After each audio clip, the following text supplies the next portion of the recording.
Larks!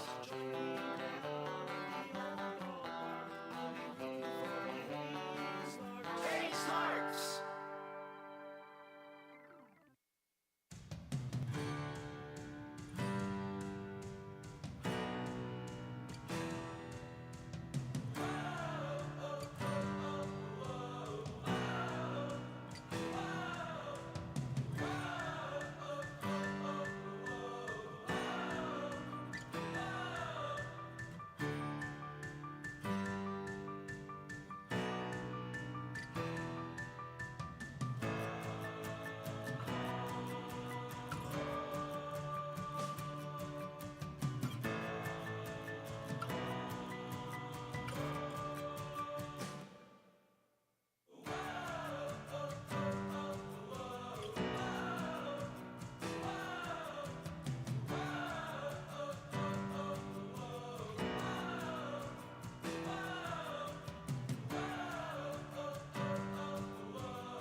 It is time for some Sunday Night Baseball as we welcome you into the pregame show for the fourth and final game of the series between the Hayes Larks and the Colorado Roughriders. My name is Hank Corsair, and alongside me tonight is Eli Blankenship. And for the Larks, they are coming off of another solid win over the Roughriders,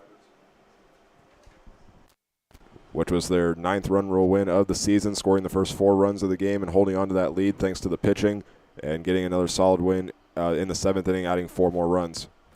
Yeah, they had a really nice performance last night. From the pitching to the offense to the defense, for that matter, it was a very well-rounded performance from this Larks baseball team. I would argue and say some of the best baseball we've seen them play all season. In terms of the pitching, it was just lights-out pitching from everyone across the board, and I was extremely impressed with this Larks team last night. And as we take a look at the RMBL standings coming into tonight's game, the Larks have the 4-game lead in the series. If they can get a win in their next 2 games against the Liberal BJs, and in fact, actually, if they win the first game and then Dodge City loses 1 game, the Larks secure the title. Yeah, and they're in a great position here to close out this season with an RMBL win and then try to use that momentum to propel themselves into the NBC World Series, where they're going to have some real competition that they haven't seen all season long. They have some really solid opponents in their league, but they're going to face some even tougher competition when they get to the NBC World Series. As I've mentioned, they have teams that come from all over for that tournament. Some of the teams even have like former MLB players on them. So these are very elite baseball players that they will be facing. And for Colorado, you saw them near the bottom of the standings. Well, tonight they're going to come into this game looking to avoid the sweep. They're also going to try to put some wins together late in the season to avoid being in last place. What do they have to do to avoid the sweep tonight? What we've seen them have the most success doing is getting the bats going early. If they get the bats going early, they can stay in the ball game, but they have to get them going early. They know they can't rely on their pitching because their pitching, quite frankly, just isn't their strong suit, and that's just what it is. There's no harm, no foul with that. They just don't have a deep roster right now, so they have to get their offense going early. If they can get their offense going early, they can stay in this ball game with just about any team that they're going to play, but it starts with the batting. It should be an interesting matchup tonight. It's a non-league game for the 4th and final game of the series. First pitch is up next.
We are set to go for the fourth and final game of this four-game series as the Larks take on the Colorado Roughriders, and Seth Lee making his second start of the season, wearing number 20 tonight.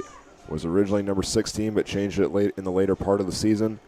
Should be interesting to see how he approaches this tonight against the leadoff batter, Cannon Frost, as the Larks look for a sweep right here, especially 1 in 4 games. Yeah, and so far the Larks have really kind of set the tone here for this series in the first 3 games. They had a bit of a rocky start in the second game of the series and really picked things back up in the third game of the series where they really took care of business last night. Apologize for the audio difficulties there, but the first pitch there was a ground out right to Seth Lee for the first out.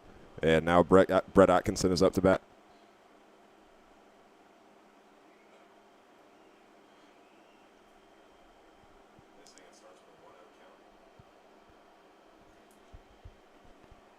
First pitch tonight came at 6:06 p.m. It's currently 88 degrees out here in Hays, Kansas, as this one's fouled off by Atkinson, moving the count to 1-1.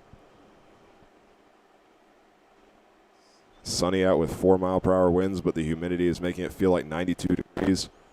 That's good old Kansas weather for you. No stranger to the humidity is most Kansas athletes. The humidity is always a factor here in Kansas when it comes to the heat. It might say it's 80 degrees outside, but it could feel like 95 if the humidity is hitting you just right. Seth Lee is ahead 1-2 in the count. Looking to put Brett Atkinson away. He will instead hit a line drive into the gap in left center field. And throwing it in will be Brady Kreitzer. And after grounding out to start the game, the Roughriders get a hit after that with number 13, Brett Atkinson, the graduate from San Antonio, Texas. That was a good-looking knock there from Atkinson. He really drove the ball well on that play. It had some nice power behind it, found the gap, and got himself a little base hit to start off the inning for him. And not a bad start here for the Roughriders after grounding out on that first pitch. And for the Roughriders, as I said, the key to their success tonight is going to be getting the bats moving early. Jake Willerup is the next batter, grounding this one. It's a sliding play, and the Larks have a chance to turn it. That's exactly. Again, apologize for my mic cutting out, but the Larks turn a double play to retire the side early on after Brett Atkinson had the single on the 1-2 count. He's put out at second, and Jake Willerup is put out at first. We will have the Larks up to bat when we come back.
So the Roughriders were able to get a runner on one out, but the Larks were able to turn a double play and are now up to bat.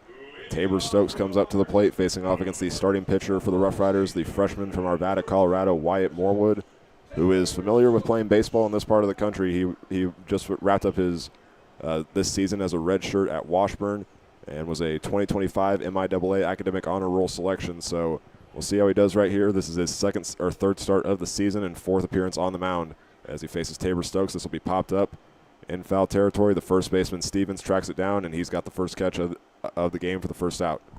Well, that double play, I've got to go back to it. That was too good of a double play to not revisit. Oh, my goodness. The diving play from, I believe that would have been Tabor Stokes, who really just laid out for that ball and just, I mean, it was incredible. And then he shoveled it over to Jackson Babcock, who was then able to fire it on over to first base. Incredible play there for the Larks in the side, and we'll see what they can do here to kind of translate that to offense. Trent Baker moves up to number 2 in the order. And that first pitch will be called ball 1. Here is the rest of the Larks order. Babcock will be batting next. He's batting in the 4th spot. The first baseman will bat 5th. After that, Brady Kreitzer will be the 6th batter in the order, and rounding it out is Wilbert Espinal, Caleb Duncan, and Paul Smith.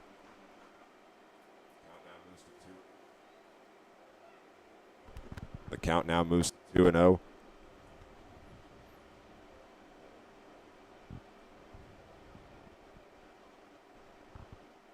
We'll take a look at the defensive alignment for the Roughriders in just a second. Again, Wyatt Morwood is making the start tonight on the mound. Puts it down low, and now it's a 3-0 count to the right fielder, Trent Baker. The Roughriders outfield alignment will feature Marco Polizzi in left field. In center field is Cannon Frost, and in right field is number 7, Jake Willerup. They'll put this one in play down the third base line, and it's going to stay. Baker will now make his way over to second base. The throw is going to come in, and he will slide in safely. The Larks' first hit of the game is a double by Trent Baker, able to tightrope it down the third base line and put himself in scoring position. A nice little knock there for Trent Baker, getting himself in scoring position early. Only one out on the board, and now this is going to put the Larks in prime position to break open the scoring here already in the first inning. The next batter up is Jackson Babcock, one of 2 or 3 players, that is, returning to the lineup tonight. That is along with Lorenzo Rios and Brady Kreitzer. Yeah, and Babcock got himself a little bit of a rest night last night, and he's really been working hard, putting in a lot of work at first base, along with putting together some good outings at the plate the last few nights. So they gave him a little bit of a rest last night. Now he's playing second base tonight. Not a familiar, I guess not a regular position that he plays here for Larks. Typically he's holding things down at first base, and so tonight he's got a little bit of a different view of things at second. It's one of the few times we've seen him in that position. We've also seen him, as you said, play first base. He's also been a pitcher at one point this season and is also used in the designated hitter position from time to time. And Babcock's really one of the better hitters on this Larks squad. He actually has the highest batting average on the team with .402 on the season. He's got 35 hits, 4 home runs, and 28 RBIs in the 25 games that he's played. The 1-1 count on the way. High and inside. Ties it up at 2-1. Here's the infield for the Roughriders. The third baseman tonight is number 6, Mason Pettingle. At the other corner is number 23, Hunter Stevens. And the middle infield will feature number 2, Andy LaPearl, playing second base, and number 13, Brett Atkinson, playing shortstop. That pitch unties the count, and it got in the inside corner of the zone to 2-2. Once again, we have 3 umpires in the field tonight. Behind home plate is John Autry. On the first base side is Ben Ayett, and the third base umpire is Tim Dumas.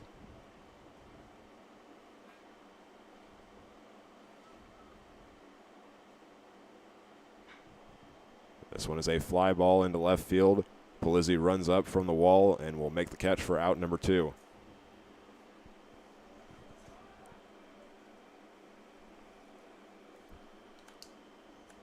So with a runner in scoring position, the Larks will send Dylan LaRue up to the plate. Playing third base tonight, coming off a 2 for 4 performance last night with 2 singles, 2 RBIs. His courtesy runner, which was Brady Kreitzer, who is in the hole right now, also was able to score 2 runs for him. As he was playing catcher last night, he's at third base tonight. Well, and Dylan's one of those players that kind of moves around the field from time to time. He'll play behind the plate at sometimes. He'll play third base. He'll play really all over the place. Sometimes he'll even hit in the designated hitter position. I think we've seen him there once or twice this season. So he's a player that's a really nice, versatile player for this Larks squad. He kind of fills the shoes of wherever he needs to fill, and that's something that's so great about Dylan. The count is 0-1 for the freshman from Washburn, Wyatt Morwood. And they're going to call it a balk, so Trent Baker will now stand at third base 90 feet away from home plate. Yeah, and now they just need a base hit. That'll send him home here on this play. If they can get a base hit, it'll knock him home and get the Larks on the scoreboard here early.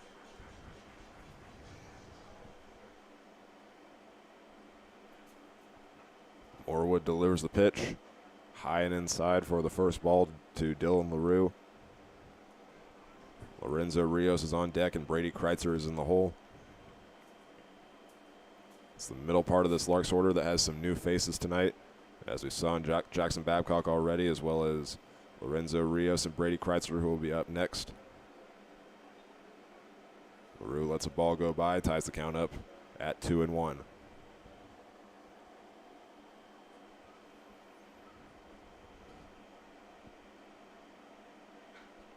We got a big swing here deep into right field. Willerup will run back for it. He is at the wall. He's going to try to jump up. It goes off the scoreboard in right field. A 2-run blast for Dylan LaRue gives the Larks the first runs of tonight's game. How about that? An absolute blast from Dylan LaRue. He got a hold of that one, and that was almost a no-doubter. I saw that ball come off his bat, and I thought that thing had a chance from the moment it left his barrel. He was able to get that thing a ways up there, and there was really no chance for Willerup to even make a play on that ball, as it was at least a good 5 feet from the top of the scoreboard. I mean, that was an absolute bomb out to right field. 6 home runs now on the year for the junior from Blanco, Texas. And Lorenzo Rios is back in the lineup tonight. He is up to bat trying to extend the inning. That's awesome for LaRue, too, getting that home run and avoiding leaving anybody on the base paths here in this first inning. For the Larks, they've already got 2 runs early here in the bottom of the first.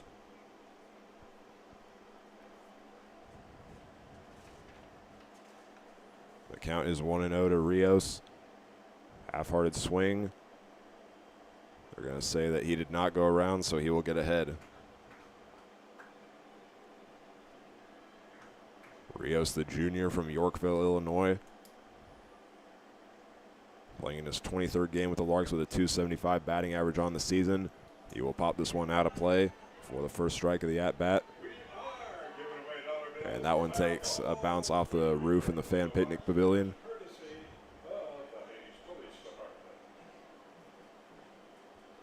Rios will work with a tied count.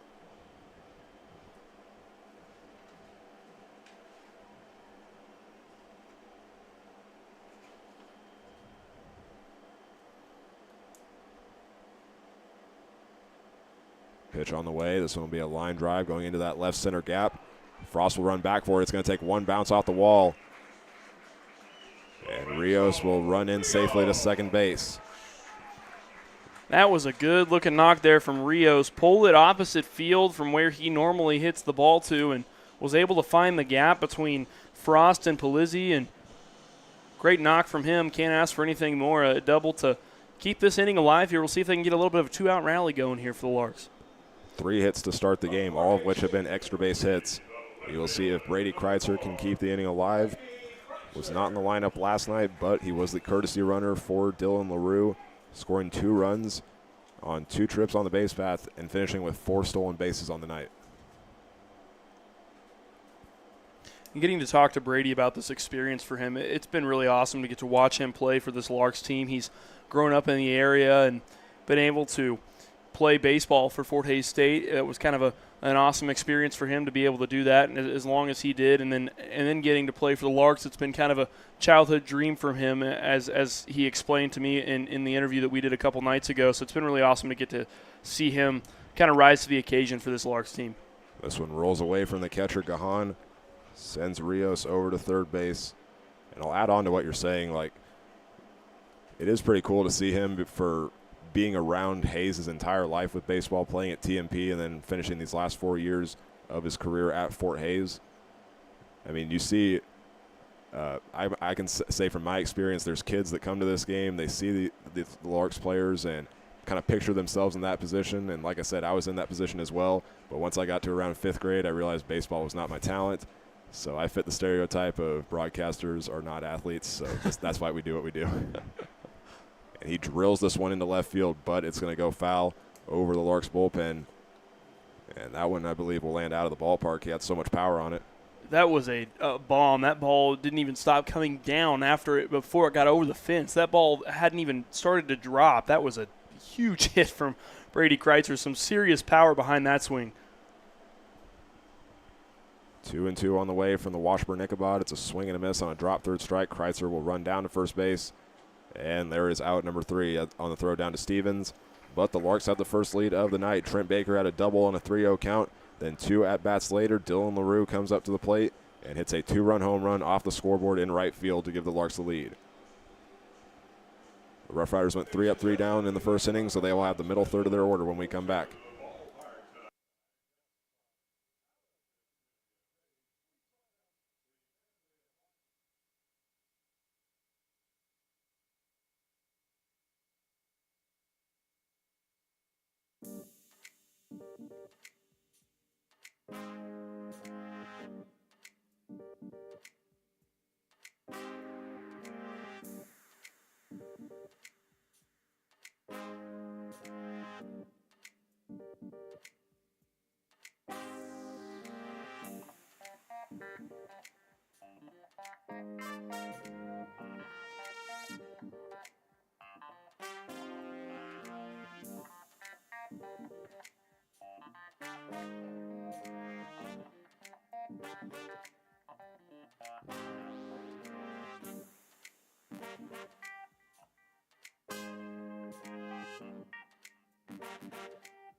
Going into the top of the second inning, the Larks scored the first 2 runs of tonight's game. And with the middle third of the order up for the Roughriders, the batter at the plate is number 23, Hunter Stevens. Starting with an 0-1 count against the starter, Seth Lee. From Rio Rancho, New Mexico, played the last 2 years at Pima Community College and found a 4-year home going to the Division I level to play for the New Mexico Lobos out of the Mountain West. Hunter Stevens faces an 0-2 count. He was the only player to get a hit last night for the Roughriders. Up high and inside, there's the first ball.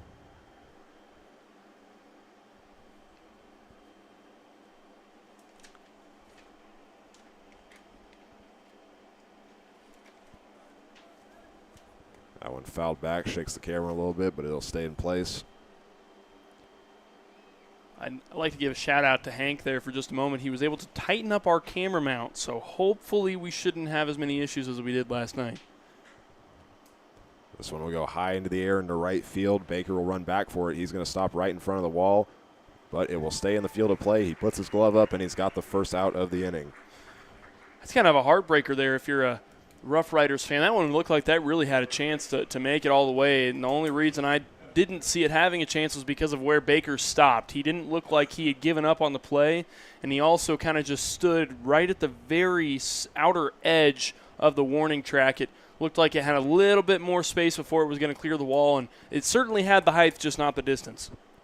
Indeed, if the launch angle was a little bit lower, it definitely would have had the chance of getting out here because that ball had a lot of power on it. It certainly did. He really drove that ball pretty nicely into right center field, and if he can get a hold of another one of those, that might have a chance.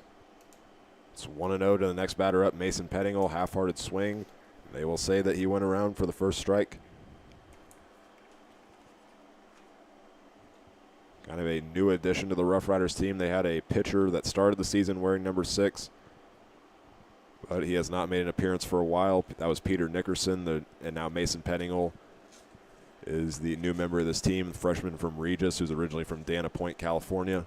Well, and so far he's been a pretty good addition to this team. He's got a pretty solid batting average, hitting .303 on the season and got 10 hits. He's got a home run and 4 RBIs in just 11 games played, so pretty solid performance for the Roughriders so far. Pettingill has been a nice addition for them. It's especially good for him because he makes a big part to this team, which is mostly built up of college players. And Pettingill was a redshirt at Regis this last season, so he's making a name for himself. As he faces a payoff pitch, it goes on the outside, swinging and missing. There is 2 away. And for Pettingill, it kind of gives him a little bit of a warm-up in a way for his college season, and especially if he redshirted this season, there's a very good chance that he will probably get to see a little bit more playing time, a little bit more field time come this year or the next following years for his college career. And so playing for a team like the Roughriders kind of gives him a little bit of time to knock off some of that rust and really get back into the swing of things. First pitch goes down low into the zone against Marco Polizzi. As the Roughriders try to keep the inning alive here in a game that has started an hour earlier than usual. Larks got a very good showing from the crowd tonight. Yeah, all things considered, it starts an hour earlier than what we're used to. A 6 p.m. game, trying to get everybody home for the work week, and so far it's been a pretty nice showing from this Larks faithful here. This week in general, they've had a really nice showing for all 4 games, and it's really been a joy to get to see everybody out. Put in play. This one rolls foul towards the Larks dugout, keeping the count at 1-2. And I saw a comment left in the live chat asking if there are seats out in center field here at Larks Park. The answer to that is no. It's a walkway, so what fans will do is they'll bring their lawn chairs and blankets and watch the game from out there. Pretty good seating. The only problem is you can't see the scoreboard or what inning it is. And a swing and a miss there by Polizzi. That one goes high and outside. There is two strikeouts on the night now for Seth Lee as he goes 3 up, 3 down once again against the Roughriders. The Larks will have their last 3 batters in their order up next when we come back.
It is time for the bottom of the 2nd inning. And we also want to let fans know about our game sponsors tonight. Tonight's game is brought to you by Downing Nelson Oil, Dr. Michael Hatton and Dr. Nicholas Mondero, Oxford House Chapter 20, and CNB Well Service. Wilbert Espinal will lead off the inning, playing in the designated hitter position tonight. One of the 2 players that we got to interview last night, as he was part of the Larks championship team last year and joins a little bit later after playing his first year of Division I baseball. He is ahead 1-0 to start the count. And he'll hit a line drive, which is going to land in foul territory. There was a kid that Battle got just nailed with that ball. Thank goodness he slightly moved to his right. That those kids over there playing wiffle ball during the game. The count breaks even, and they're going to call that one strike 2.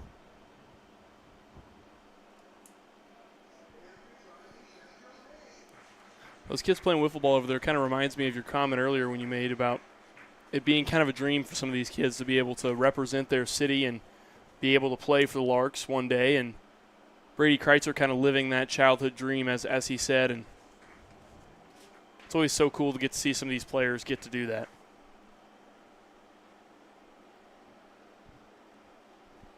Two and two on the way from Morewood. Swing and a miss on the outside. Espinal is struck out for the first out of the bottom of the second inning. Strikeout number 1 on the night for Morewood. That's got to be a bit of a confidence booster for him. Excuse me, that's number 2. From Wichita State University, the Larks center fielder, number 12, Caleb Duncan. Caleb Duncan now batting 8th in the order for tonight's game. After a 2 for 4 performance last night. Triple and a single with 2 runs and 2 RBIs. First pitch goes low into the zone. Our home plate umpire tonight, John Autry, will call that one a ball 1.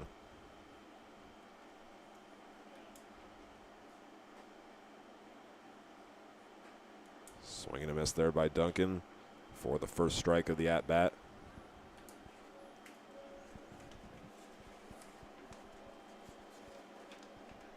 This is again Morewood's 3rd start of the season for the Roughriders. Has played in 4 games so far. Was a redshirt this last season at Washburn after playing 3 years of varsity baseball in Arvada for Ralston Valley High School. Fouled back into the netting. Moves the count to 1-2. Well, and Morewood getting the opportunity to be a part of a team like Washburn and the Ichabods is a really great opportunity. The MIAA is a very competitive conference when it comes to really any sport. They are basically the SEC of Division II, and so getting to have that opportunity for Morewood is a really awesome opportunity for him. I'll be honest, I did not know that people label the MIAA as that. They do, and it is a very competitive conference in all assets of sports. Football especially is a very big one for them. Baseball doesn't get talked about much, but it is a very competitive realm for the MIAA. Morewood has struck out the last 3 Larks batters. There's 2 away, and Paul Smith drills this one deep into center field. Frost will run back for it and goes in front of the wall and makes the catch for out number 3. Larks go 3 up, 3 down that inning, and the Roughriders will have the 7, 8, 9 batters up next.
The future New Mexico Lobo, Seth Lee, is back to the mound to face off against the bottom third of the Roughriders order with Aaron Kidd, the designated hitter, up to bat.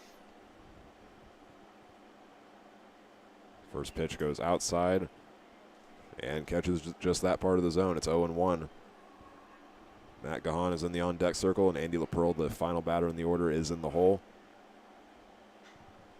This one, a pop fly.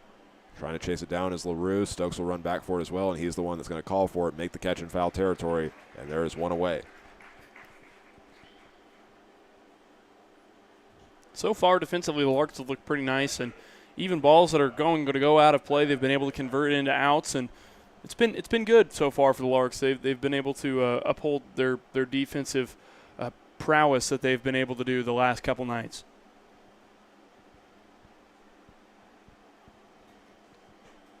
Pitch goes high to Matt Gahan for ball one.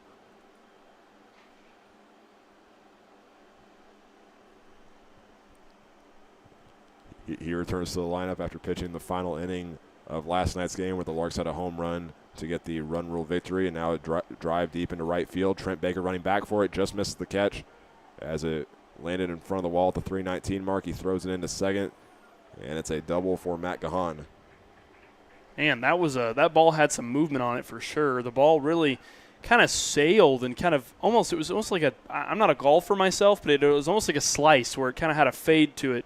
And Trent Baker had a chance to track it down. He was really turning on the afterburners there and just couldn't quite get his glove underneath it. And that's a hard catch to make when you're on the run like that, backing up to the wall, and you don't know where you're at quite all the way. And so it's kind of difficult for him to make that play, and especially when that ball's kind of fading out to the right, just barely landed in play, and that'll be extra bases for him. It's the corner in front of the walls is always the best place that you can land it, and that's what Gahan did right there. Andy LaPearl is the next batter up. Starts 1-0 in the count.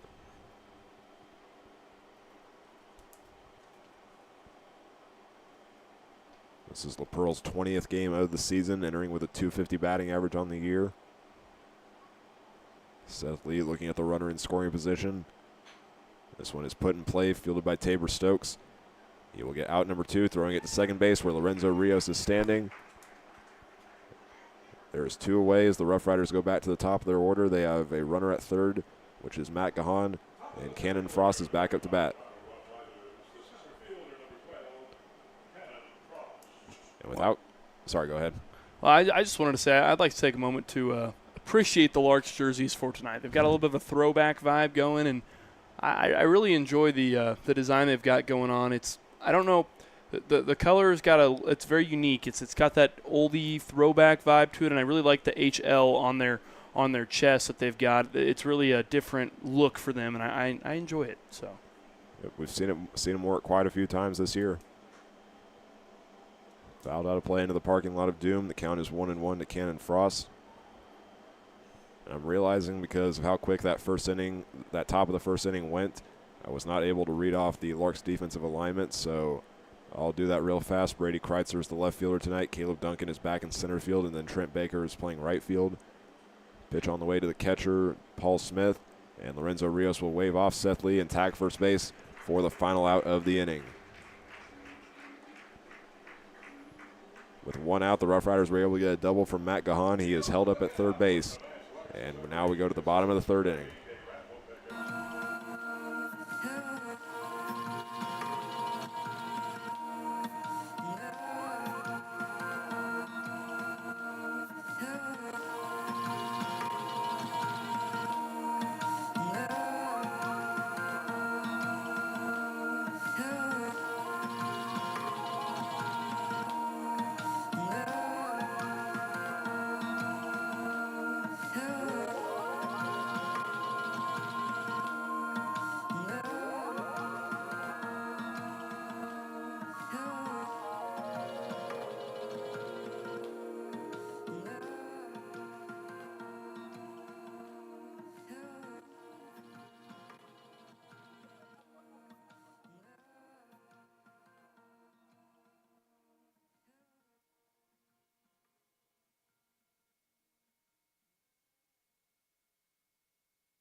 Larks have already gone through their lineup in the first 2 innings, so they are back to the top of the order with Tabor Stokes up to bat. Facing off still against the starter for the Roughriders, Wyatt Morwood. Shortstop number 6, Tabor Stokes.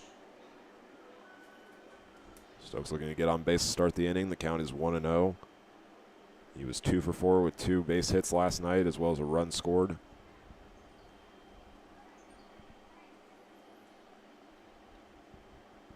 Next pitch goes down low in the zone. And Stokes is ahead with Trent Baker on deck and Jackson Babcock in the hole.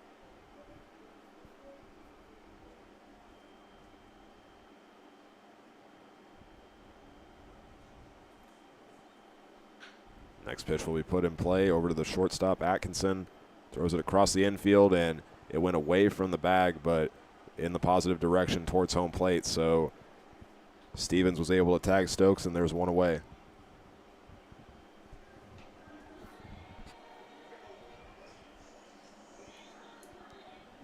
And when you hear the lyrics, "Here Comes the Money," that means Trent Baker is up to bat.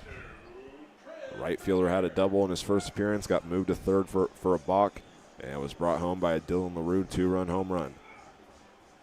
Baker's one of those players that's really speedy on the base paths. That's why they have him so high in the lineup typically on this Larks team, and it allows them to get really aggressive on the base paths. And you even see him trying to lay down a bunt with nobody on base. I mean, that just shows you how confident he is in his speed. He is very dangerous on the base path, yes. Entering tonight's game with 18 stolen bases on the year, as yet to be caught.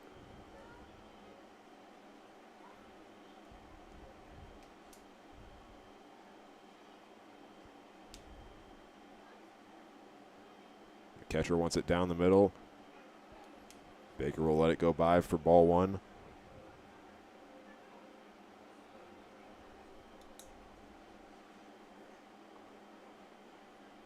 On deck is Jackson Babcock. Dylan LaRue in the hole. Put in play, will go foul. Baker has to fight back against a 1-2 count.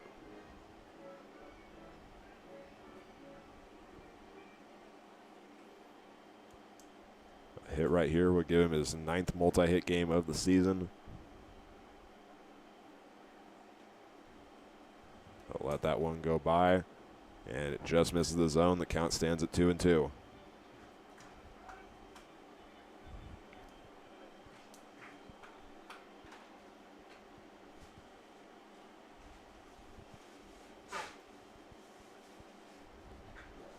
And Baker will take a big swing at this one, going into left field, but it's going to be tracked down by Polizzi, running up.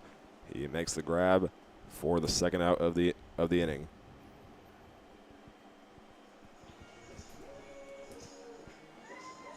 So we'll see if the Larks can get another 2-out rally going right here, trying to avoid back-to-back innings of 3 up, 3 down. Jackson Babcock playing second base tonight is the one up to bat.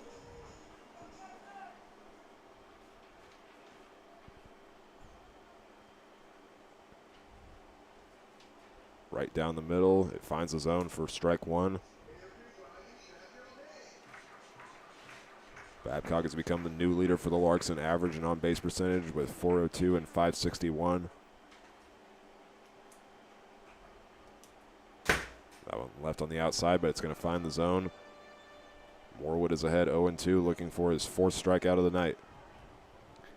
Morwood's had a pretty solid outing so far for the Roughriders. Only allowed 2 runs in the first inning, and from then on out, he's been pretty solid defensively, trying to find his 4th strikeout, like you mentioned. Not a bad outing for him at all. Count stands at 1-2. Where the Roughriders will start to get in trouble is when they have to have those pitchers go so many extra innings. That's what really wears down a pitcher and allows them to start to make mistakes and can really run up the scoreboard, unfortunately. Hard ground ball to LaPearl is thrown out at first base. Larks go 3 up, 3 down once again. Roughriders will have Brett Atkinson at the plate when we come back.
It is time for the top of the 4th inning, and as always, it is time for me to throw the play-by-play duties over to Eli Blankenship. Well, thank you, Hank. And this game's been flying by. We were just talking about that just a moment ago. It is already the top of the 4th inning, and we're not even like an hour into this game. We're already almost halfway through the ball game in terms of innings-wise, and we're flying by so far. So we'll see if this game continues at this fast pace that it's been going at.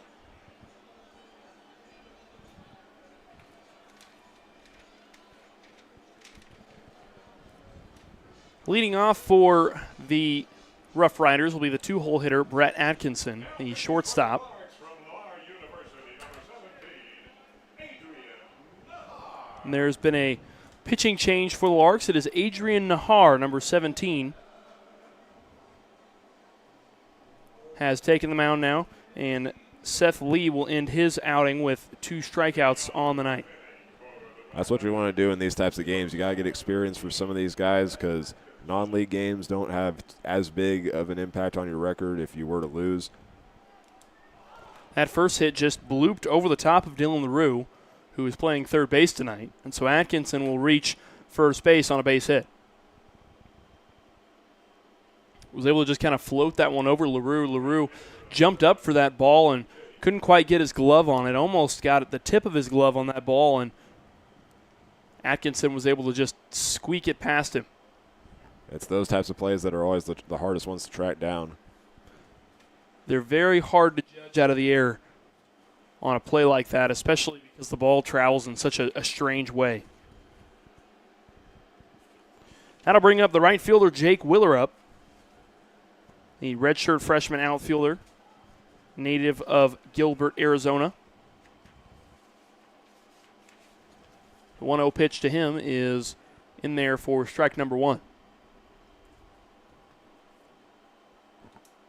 He's got to be careful about where he decides to position it right here because last time he was up, Brett Atkinson was on first like he is right now, and that's where the Roughriders grounded into a double play.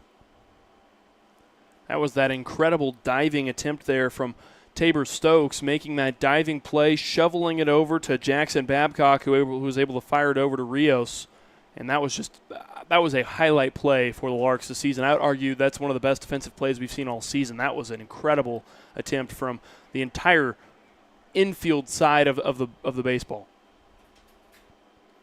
That pitch outside, it is now a 2-2 count now on Jake Willerup.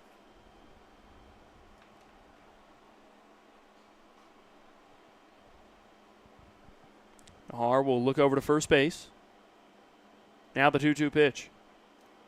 Swung on and missed. That's a strikeout. Strikeout number 1 on the night for Adrian Nahar.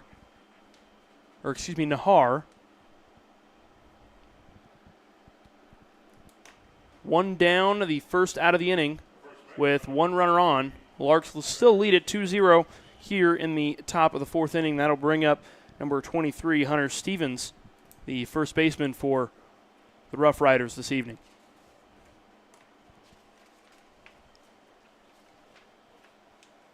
First pitch to Stevens squeaks its way past Stevens and just a hair out of the strike zone. Almost actually nicked Stevens on the way across the plate. 1-0 count to Stevens now.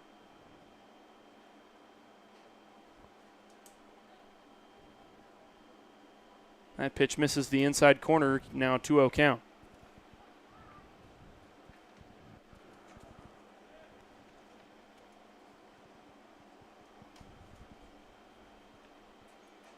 The pitch from Nahar is swung on and missed by Stevens.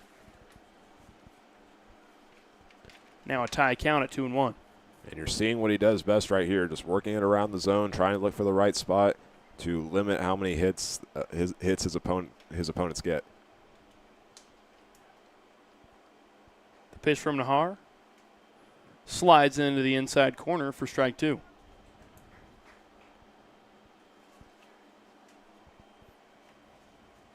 Nahar has a really quick motion in his pitching motion. You'll notice how quick his arm releases that ball. It is just a rocket. That is another strikeout on the night for Adrian Nahar. And so strikeout number 2 and out number 2 of the inning with one runner on, and that will bring up the third baseman, number 6, Mason Pettingill, for the Roughriders.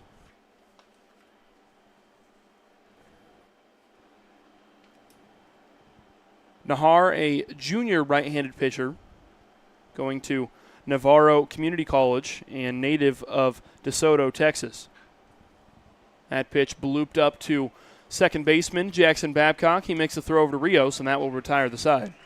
When we come back, the Larks will try to find their way back on the scoreboard. The bottom of the fourth inning up next.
Leading off for the Larks here.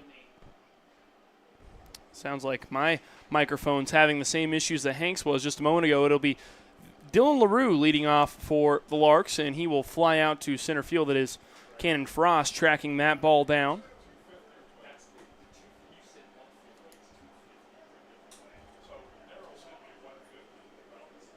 So Dylan LaRue will go down at the very beginning of this inning for out number 1. That will bring up number 21, the first baseman, Lorenzo Rios.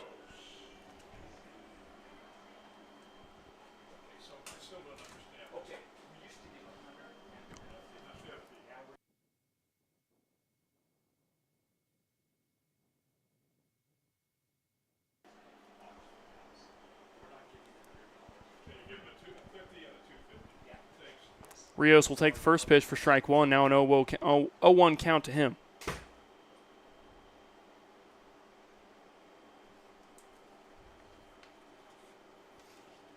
That pitch inside and low on Rios.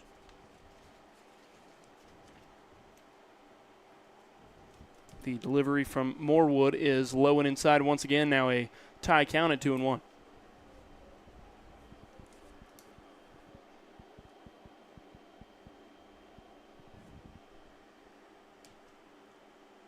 Pitch from Morewood is hit right into the gap, and it seemed like Stevens couldn't make up his mind whether he wanted to go to try to field that ball or not. It was kind of a difficult position. He kind of had to go halfway in between that ball, elected to not field that ball, so he left it for right fielder Jake Willerup, who had to throw that ball back into the infield, and that will be a base hit for Lorenzo Rios. Put right down the middle between that gap, in that gap between Stevens and LaPearl. It's just that's where the miscommunication comes in, because Stevens is obviously going to be focused on covering first base, and LaPearl is at a distance, so it's tough to decide who was going to make the play. The first pitch to Brady Kreitzer is outside for ball one. He showed bunt there for a second. Didn't end up going for it, and probably for the best.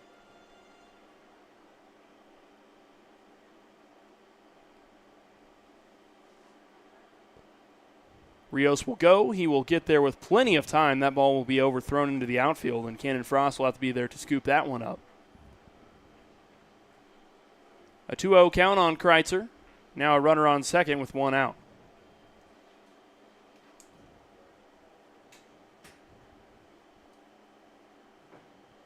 So far, the Larks have scored 2 runs on 4 hits. They lead at 2-0 here in the bottom of the fourth.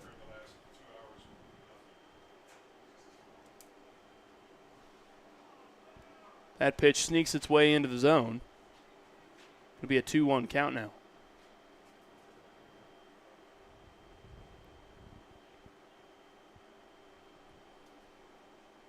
Morwood looks back to second base.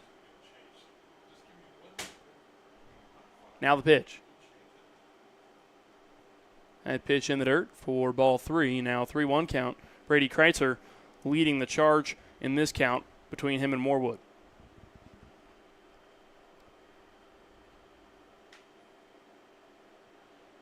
Kreitzer certainly no stranger to baseball, as he has spent 4 years at Fort Hays State. Very well vetted player in the MIAA.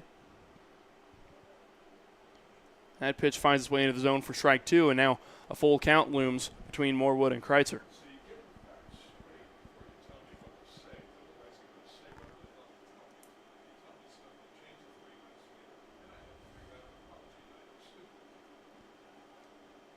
The payoff pitch is inside on Kreitzer. Rios will take third base, and now Kreitzer will make his way down to first with a base on balls.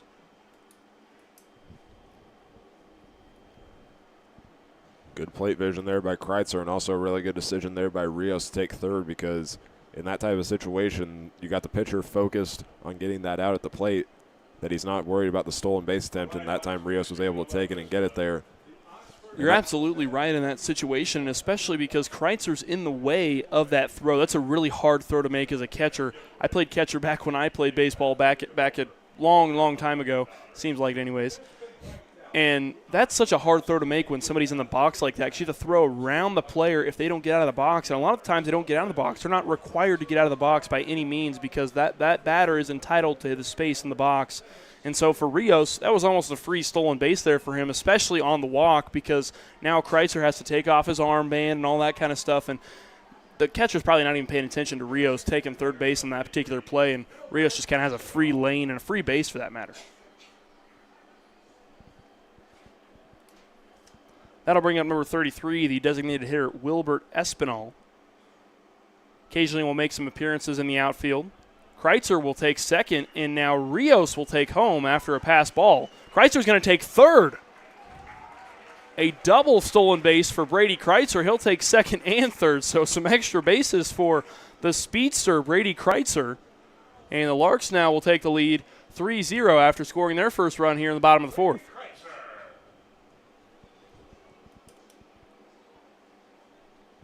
Well, what helped Kreitzer there was the fact that when that got away, Gahan wasn't exactly sprinting back for it. So he showed his speed there around the base path and was able to get to third base.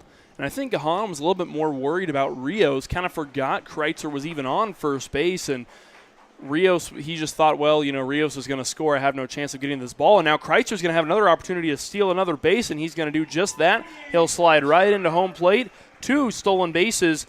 Back-to-back stolen bases, I guess I should say, for Brady Kreitzer. 3 stolen bases. He didn't even get hit in. He got a single, and he ran all the way around back to home plate without a single hit in that time. So that just shows the vision and awareness of Brady Kreitzer, and the speed, for that matter, that he brings to the table for this Larks team.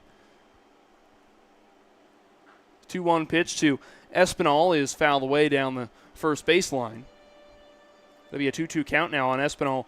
The Larks now lead at 4-0 after those 2 pass balls, and so Gahan is I'm sure kind of in his own head at this point after those 2 pass balls. That's a difficult thing to try to move past as a catcher. You got to try to not only call pitches to your pitcher and communicate, but being able to move on from that kind of unforced. You wouldn't call it an error, but it is kind of an unforced error in that sense for Gahan, and that pitch knocked away by Espinal, and it'll be out number 2 of the inning. The center fielder, number 12, Caleb That'll bring up number 12, the center fielder, Caleb Duncan.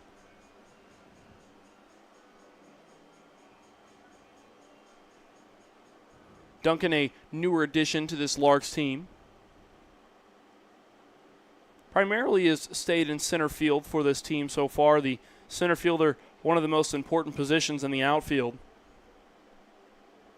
Really a general, to say the least, for the outfield and sometimes the infield at times. He'll try to help the infield shift around at times. Duncan is hit by the pitch there, and so he'll have a walk, so he'll make his way to first base.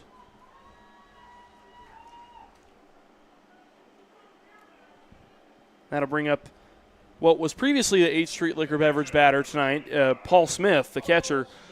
It sounds to me that they had a sponsor that came and essentially paid for half off refreshments, and I think even concessions is what I had heard. So a really awesome generosity there from the sponsor to be able to do that. Kind of giving back to the community in that sense, and also supporting the Larks organization as well. Another great reason to come down to Larks Park. We started an hour early. We've got a packed house here and the grandstand. Why not pay it back?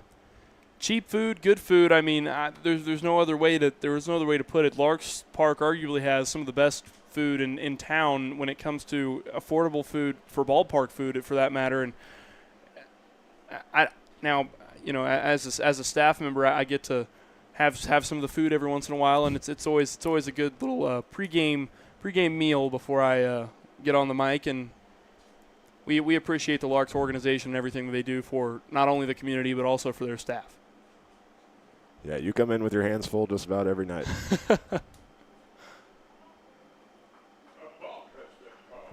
So another balk is called by Wyatt Morwood. Or not by Wyatt Morwood, but on Wyatt Morwood. So now a 2-0 count to Paul Smith.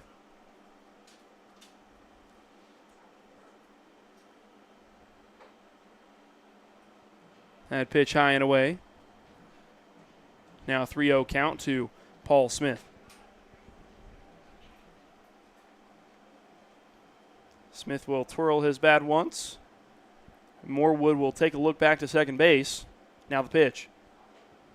That pitch high and inside. And Paul Smith will fling his bat over the Larks dugout and take his base. A base on balls for Paul Smith, and that will bring up the top of the order for the Larks. That is Tabor Stokes, the shortstop. The runners on first and second. Looks like there'll be a courtesy runner in for Paul Smith in order to allow him to change into his catcher's gear, as there is 2 outs on the board. That'll be Lane Sparks will be the courtesy runner, and someone that is not actually in the lineup tonight, which is a little bit surprising to me because he's almost always in the lineup, even when it's a non-league matchup or even when it seems like he's been playing every night. Lane Sparks very rarely is given some rest, so maybe a little bit of much-needed rest, well-earned rest, I guess I should say, for Lane Sparks. It also wouldn't surprise me if we see him later tonight on the pitcher's mound with this being a non-league game. He's been kind of sneakily good as a pitcher. And it's usually non-league games is when we see him. The 0-1 pitch to Stokes. Morwood will take a look back to second base. Duncan will make his way back into second. Stokes adjusts his elbow guard.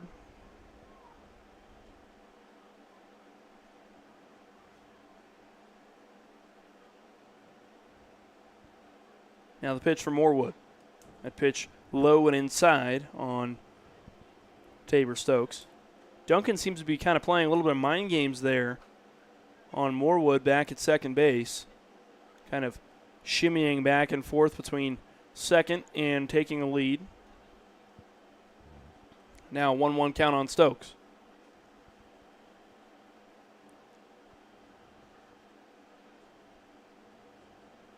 The pitch for Morwood is high and inside once again.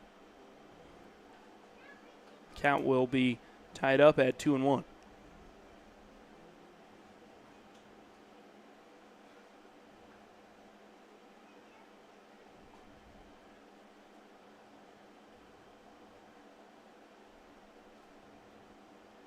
Morwood shakes his head a couple times. Looks back to second. Now the pitch. That one sneaks its way into the zone. Now the count will be 2 apiece between Tabor Stokes and Wyatt Morwood.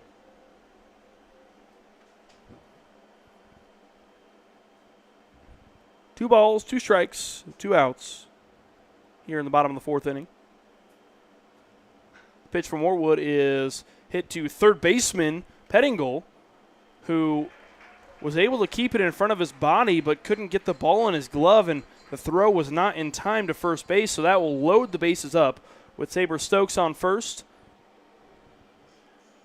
and Lane Sparks on second, along with Caleb Duncan on third, who I thought actually had a chance of being tagged out or even being caught on third base, but he didn't have a choice. He had to run, so in that instance, he was able to make his way and safely to third base, and now that will bring up Trent Baker, the right fielder, with the bases loaded here in the bottom of the 4th inning. And going back, you're always taught from your early days of baseball that when you have 2 outs, don't worry about the tag, just get the runner out at first. The fielder's choice was there, but it was a decision he had to make because Duncan's very fast on the base path, and it would have been a close play at third. Yeah, and that's a tough play to make too, especially because Pettingill already kind of bobbled the ball to begin with on that field, on the initial fielding of that ball. It was a really tough play to make because it was pretty much up at his stomach. And that's a really hard ball to field because you're just in such an awkward position to be able to pull the ball out of your glove, and it kind of rolled off his glove, up his chest, and so it was just a difficult play to make all around. So not a routine play by any means for Pettingill to be able to make that decision of whether or not he could have tagged Duncan out really doesn't really matter in hindsight because there were just so many other things going through his head that were more important in that circumstance. The 1-2 count to break to Baker. That's hit hard into left field. It'll drop in for a base hit. It'll score 1. It'll score 2. So a 2 RBI single for Trent Baker, and now the Larks will take a 6-0 lead here in the bottom of the 4th inning. That is a 4-run 4th inning for the Larks. Some more RBIs on the year for Trent Baker, and he brought home the 2 fastest guys in the lineup tonight. And I'm not sure if you noticed, but while that ball was out there, Duncan knew he was home, and Sparks was behind him, so he started backpedaling into home plate. Well, I noticed that Sparks got there pretty much the same time Duncan did, and I was like, I don't even know how that happened. I was like, I know Lane Sparks is quick, but Duncan's pretty quick himself too. So I was kind of wondering what was going on there, but both of those guys easily making it home on that play.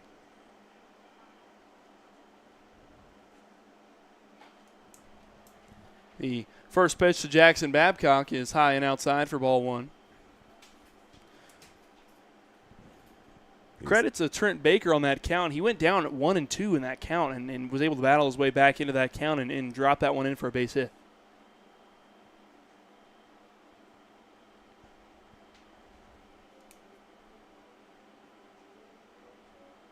A pitch out and away for Jackson Babcock. The only batter that hasn't been at the plate this inning, so the leadoff batter, Dylan LaRue, is on deck.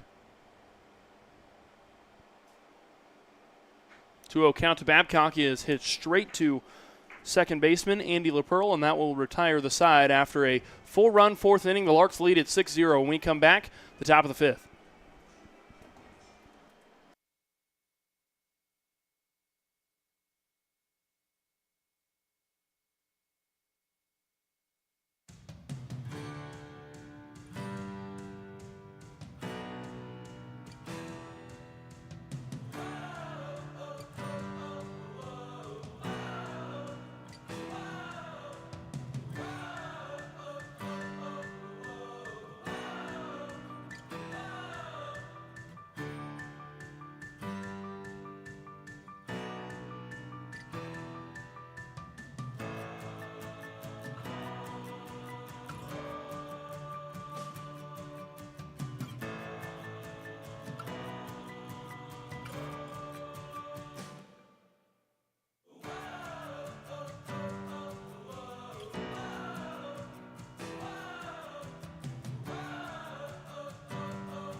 Well, we welcome you back to Larks Park.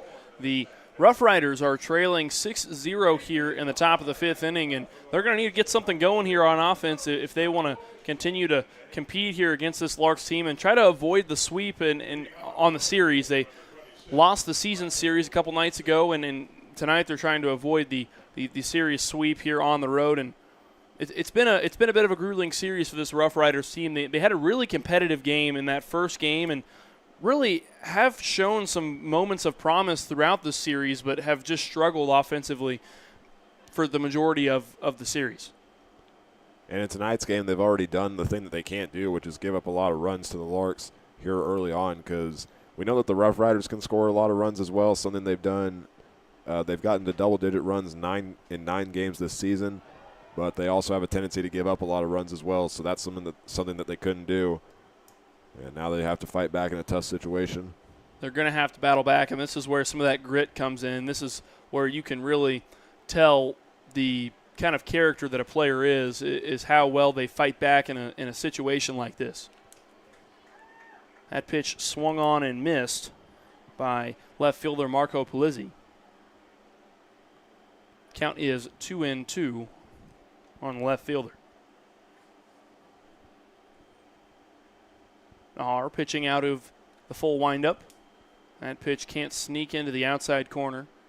And the count will move to a full count now for Nahar.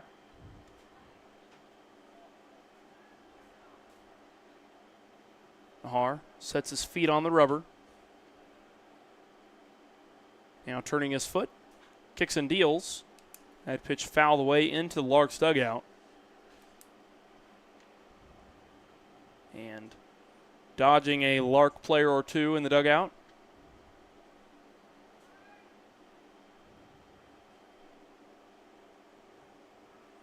It'll be a full count once again. That pitch fouled way out of play.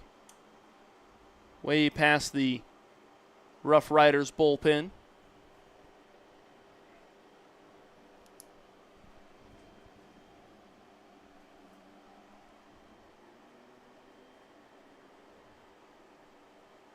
Still a 3-2 count. That pitch swung on and missed to drop third strike, and the tag applied by Paul Smith, and that'll be out number 1 of the inning.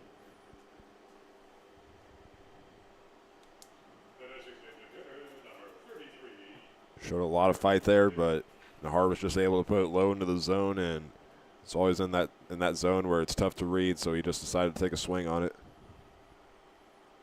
And Nahar really has a lot of motion on his pitches, and he has such a quick release that it allows him to get a lot of movement on his pitches off of the snap of his wrist. And that pitch right there fouled away by the designated hitter, number 33, Aaron Kidd.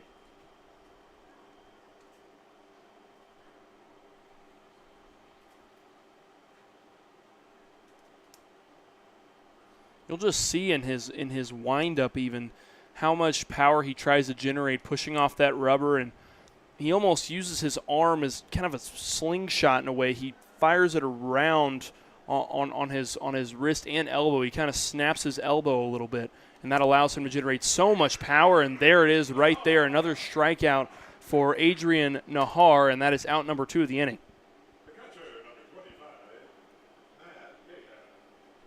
And I'll bring up catcher number 25, Matt Gahan.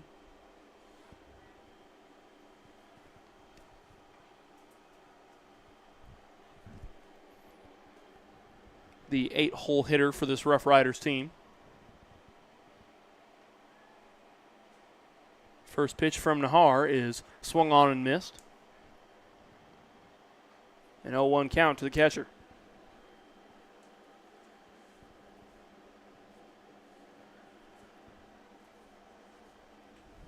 That pitch outside and away. Be a 1-1 count on the freshman out of Regis and native of Scottsdale, Arizona.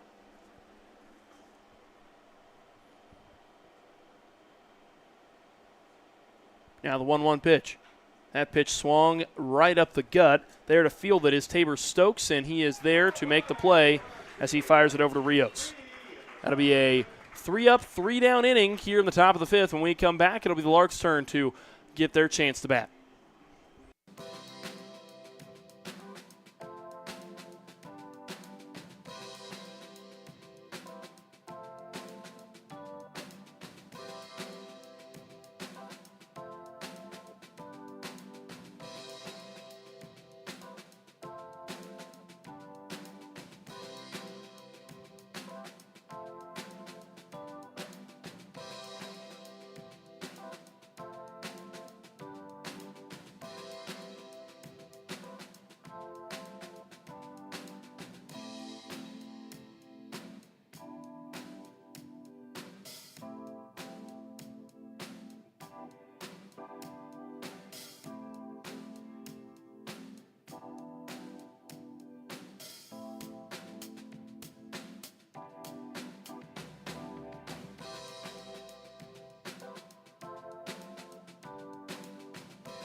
Well, it's the bottom of the fifth inning, and Hank just brought to my attention the top of the fifth inning was a 1-2-3 inning, as I mentioned, and that means it's free car washes. There'll be a free car wash drawing here later this evening, and that's the first time we've had that happen in a little bit here at Larks Park.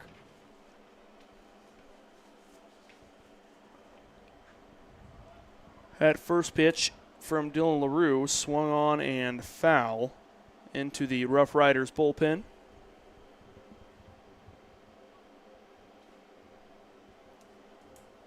They've now got a guy warming up, and looking who it is, it's a guy that we've already seen this series, Ryan Silva Valadez,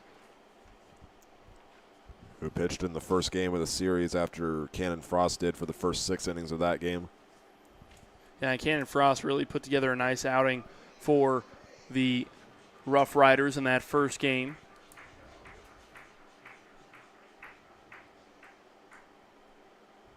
An 0-2 count now on LaRue.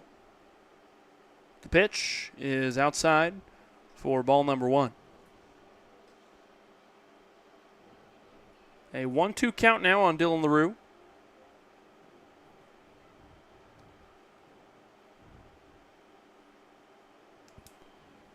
A drop third strike.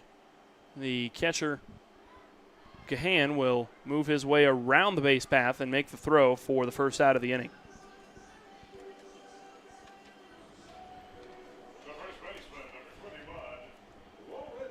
That'll bring up the first baseman, number 21, Lorenzo Rios, who, correct me if I'm wrong, but he batted in the designated hitter position last night. He did not play last night. Oh. No, the designated hitter last night was Trent Baker. Okay.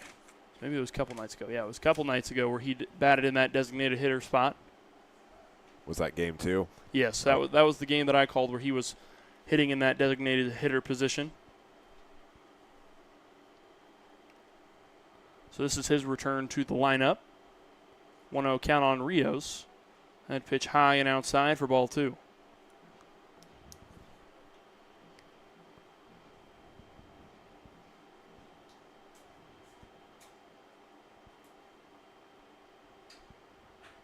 That pitch right up the gut. Rios hits that one over to Atkinson, who makes the play cleanly, and that will be out number 2 of the inning.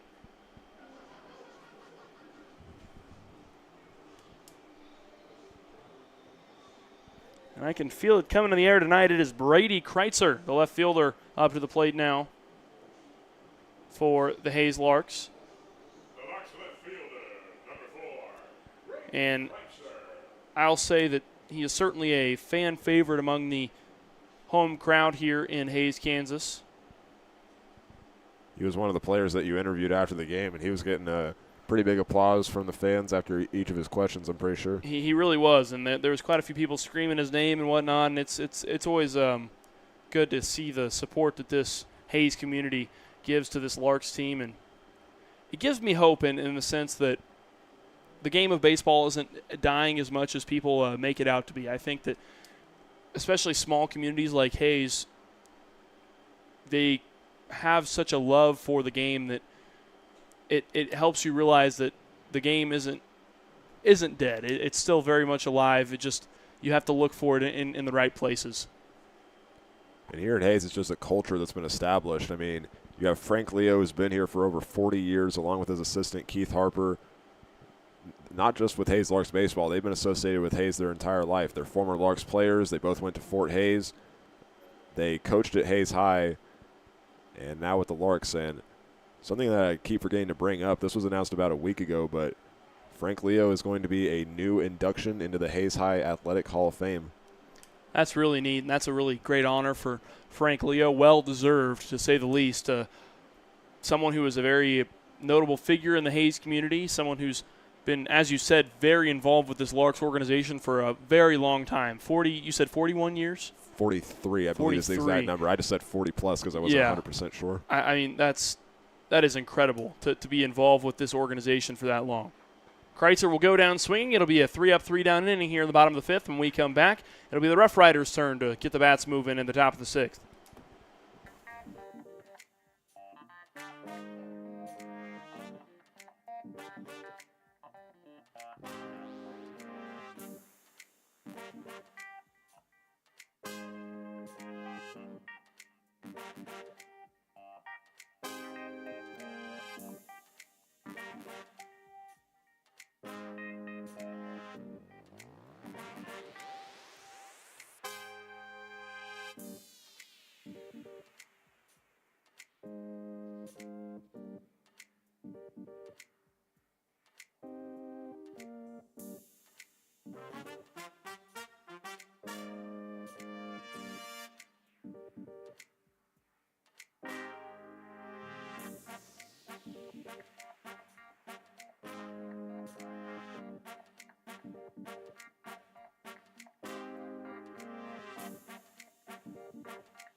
Well, it'll be a pitching change for the Larks here in the top of the 6th inning.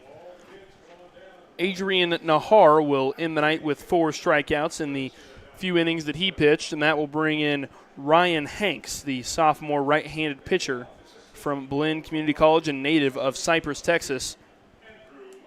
He's pitched 2 innings so far this season in 2 games played. Allowed 4 runs on 3 hits and 1 base on balls with 1 strikeout.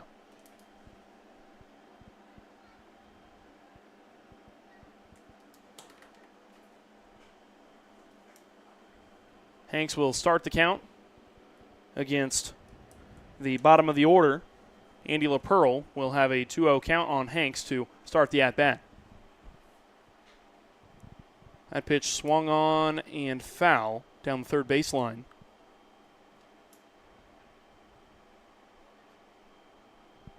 Now a tie count at 2-1.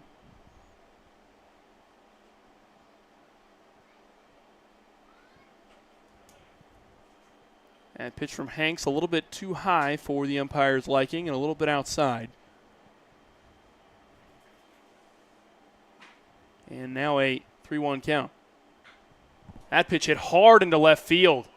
That ball is out of here. A no-doubter from Andy LaPearl. And so the Roughriders find their way onto the scoreboard as they trail 6-1 here against the Larks in the top of the 6th inning.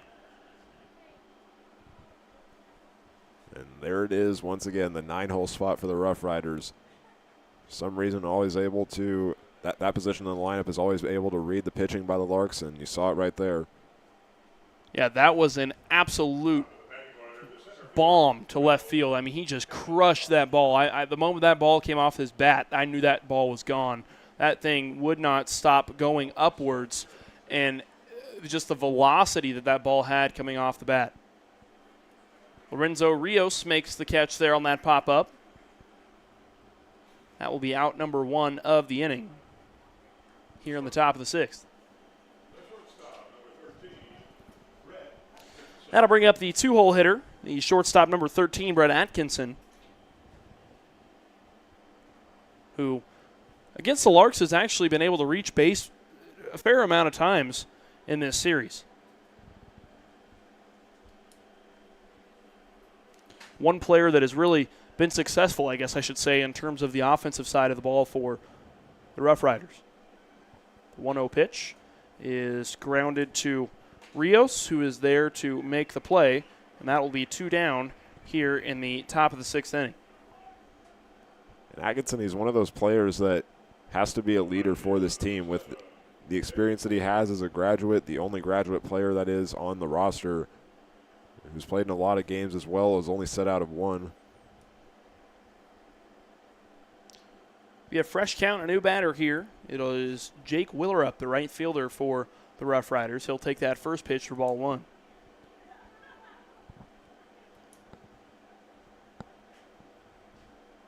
One-0 count. That one hit right up the gut. Holy moly, Ryan Hanks dodged a bullet there. That ball was extremely close to just nailing Ryan Hanks, and thank goodness he ducked out of the way. That one is a scary situation if you're a pitcher on the mound with the ball coming at you that fast. That is a just nerve-wracking experience. You get your blood pumping after that one. You're kind of a little flustered after that, so hopefully Ryan Hanks is all right and can bring himself back down. It'll be number 23, the first baseman now, Hunter Stevens. That first pitch in there for strike number 1. Runner on first, 2 outs, and 1 run scored here in the top of the 6th inning. That pitch hit hard and out of play by Hunter Stevens. That one I actually think might have left the ballpark past the fence near the Larks bullpen. It was close. I know it went over the head of the Larks bullpen, but it was very close. The 0-2 pitch is swung on and missed by Stevens, and that will retire the side for Ryan Hanks. That is the first strikeout of the outing for him. And when we come back, it'll be the bottom of the 6th inning, and the Larks' turn to get the bats going.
Well, it'll be a pitching change for the Roughriders here in the bottom of the sixth inning. It is Ryan Silva Valdez, who we saw in that first outing of the series for the Larks and the Roughriders. He struggled a little bit there in that first outing. It was a very close competition between the Larks and the Roughriders until Silva Valdez was put on the mound, where the Larks were able to kind of break the scoring open. The first first batter, I guess I should say, for Silva Valdez pops up. That is Wilbert Espinal, the designated hitter. That'll be out number 1 of the inning.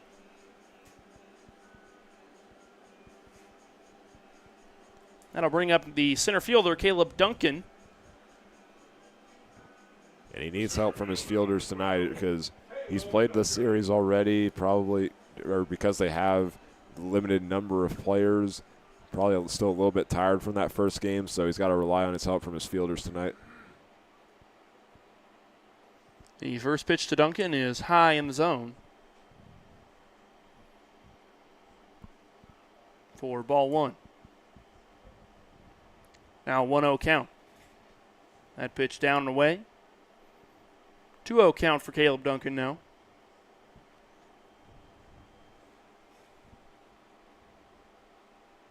Silva Valdez kicks and deals. Duncan hits one deep into center field, and backing up is Cannon Frost, who is there to make the play. It is a 2-out, bottom of the sixth inning so far for Ryan Silva Valdez. That pitch really looked like it had a chance to go the distance there for just a moment. Coming off the bat of Caleb Duncan, it really came off the bat hard, and he found the sweet spot early on that pitch and seemed like he might have had an opportunity to go yard there, but Cannon Frost was there to make the play. It's that one part of the field here at Larks Park where it wouldn't have been a home run. You have a 86-foot difference between the right field pole and center field, and then 83 for the other side. So he had the power on it, but always tough to get it out to 405 there in center field. The other important thing, too, is there's a little bit of a headwind coming from center field, and you can kind of see as the flagpole is blowing towards the press box, it's hard to go the distance at center field at 405 feet, especially with a headwind in a ballpark that has a pretty deep center field, all things considered. A 2-1 count to the bottom of the order, Paul Smith, the catcher and, I guess, former 8th Street Liquor beverage batter for the night. That pitch hit into right center field, and there to make the catch is Jake Willerup, and that will retire the side. And when we come back, it'll be the top of the 7th inning and Hank's turn to take back over the play-by-play duties. Don't go anywhere. You're listening to Larks Baseball on the Larks Network.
Well, we welcome you back to Larks Park. It's the top of the 7th inning, and it'll be Hank Corsair taking back over the play-by-play duties. So back to you, Hank.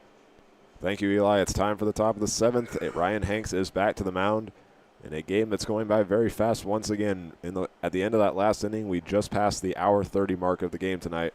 Yeah, they are running through this game. It seems like in our last 2 outings now, I guess the outing before this and then today's outing, have been just really fast baseball games. And you just never know with baseball. It can be a almost 5-hour game sometimes, and then other times it's on the short end of 2 hours. You just never know with baseball, and that's almost the beauty of this game is you never know what to expect going into a game. It can be the longest drawn-out, drama-filled game, and other times it can be the most just intense 2 hours of your life. So it's always a fun time to be able to call baseball.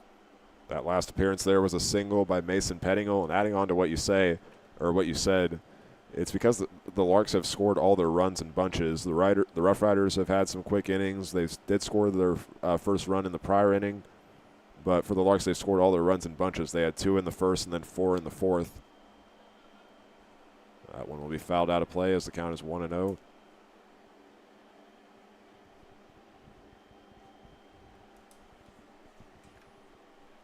Batter at the plate is number 26, Marco Polizzi, one of 2 Rough Riders residing from the state of Pennsylvania that plays for the Division II program Millersville. I don't know if that was the ball. I think that was the ball. It might have been the ball that hit the okay. It might have also been the mic. It might have been our PA announcer's mic, but I was like, I didn't think that ball went up that high that it took that long to come back down. I thought the same thing. I was like, did it go in orbit? This one will be popped into foul territory in the outfield, and tracking it down there is Dylan LaRue. That is the first out of the inning.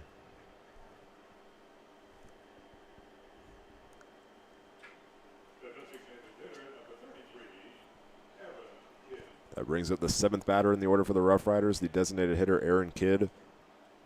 0 for 2 so far on the night. He's had 1 pop out in foul territory. His last appearance was a swinging strikeout.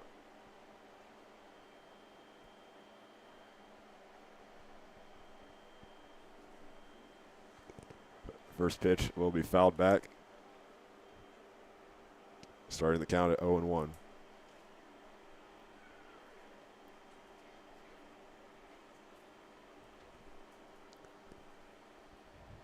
Mason Pettingill will take a lead off first base. This one breaks down into the zone, moving the count to 1-1.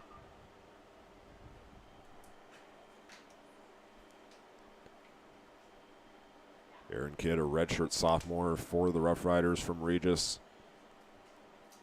He's played in 16 games over a span of 2 seasons with a .235 career average.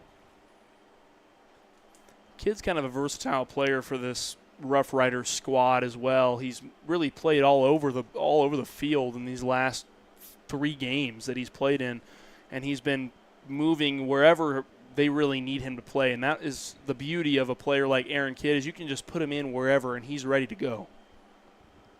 1-2 on the way, goes outside, and it's able to get in the zone. A strikeout there for Ryan Hanks, his 2nd of the night.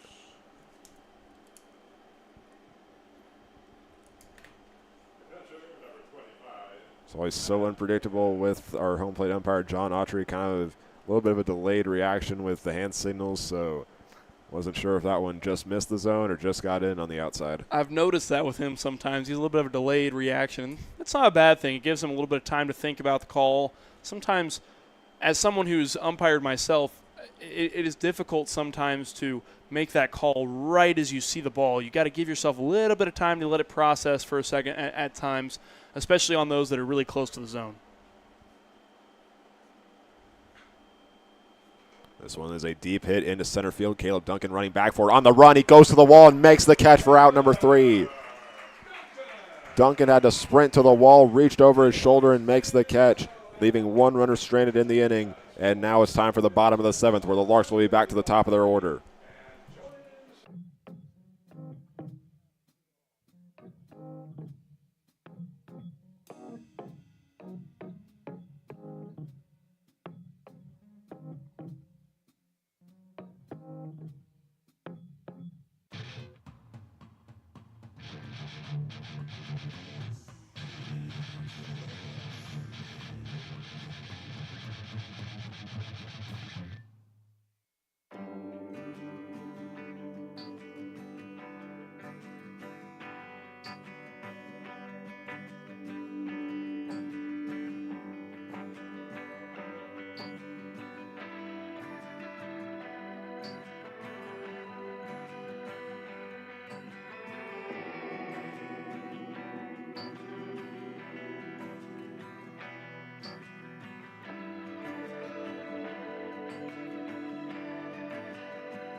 It is time for the bottom of the 7th inning as the Larks return to the top of their order after leaving one runner stranded there for the Roughriders, and the inning capped off by a very big highlight play there by Caleb Duncan going on the run, reaching over his shoulder and making the catch.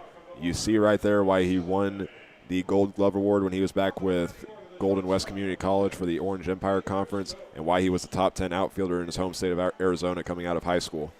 Yeah, and he's definitely earned his keep on this Larks roster in the little bit of time that he's played for them, and he had to stop himself at the wall because of how quick he was moving to go track that ball down. So a nice play from Caleb Duncan, and that the Wichita State player really showing why he is playing at that Division I level. He is just that next level for all of this team.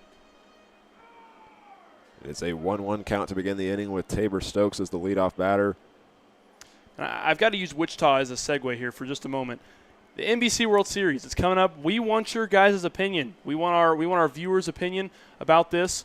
Hank and I have discussed about trying to go down to Wichita to cover the NBC World Series, but because of the way that the rights for the game works, we are not able to broadcast the game with video. We can only do an audio broadcast. It would be basically a radio broadcast in a sense. It would still be on YouTube. We would still broadcast it all on YouTube. It would just be an audio version of the broadcast.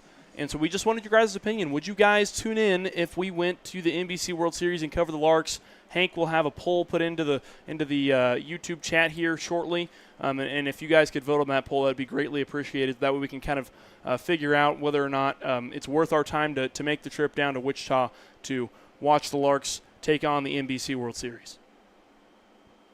And I'll put the poll up in between innings because when I use the space bar, even when I'm not on our studio app, it causes the scenes to bounce back and forth, so I don't want that to bother you guys while the game is in action.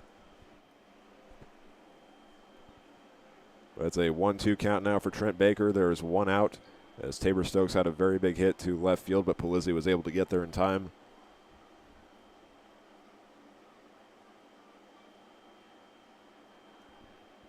Catcher wants it down low. Baker takes a swing at it. It's going to go out of play.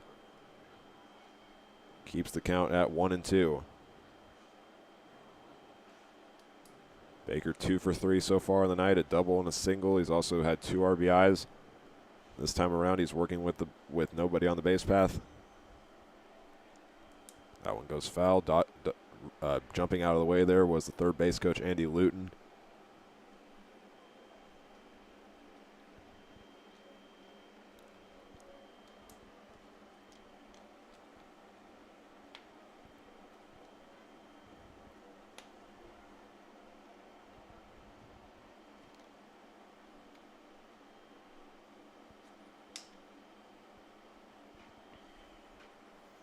Pitch on the way is a swing and a miss there by Baker. That is out number 2.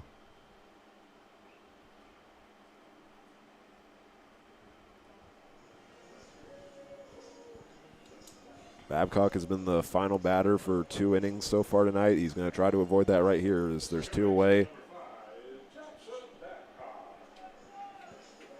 Babcock trying to keep his streak alive. He's been on base in every game so far this season that he's appeared in. We'll see if he can get on right here. The count starts off 1-0.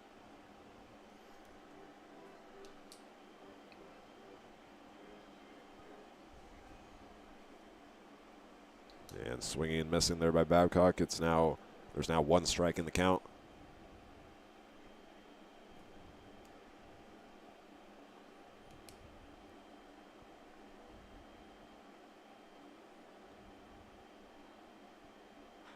They'll put this one in play. It's a line drive right into the glove of Pettingle at third base. That will retire the side. We're going to the top of the 8th now. Larks still ahead 6-1. Trying to get a 4-game sweep on the Colorado Roughriders.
The Larks have a 6-1 lead going into the top of the 8th inning, but because it's a non-league game, they will get another pitcher into the game for some experience tonight.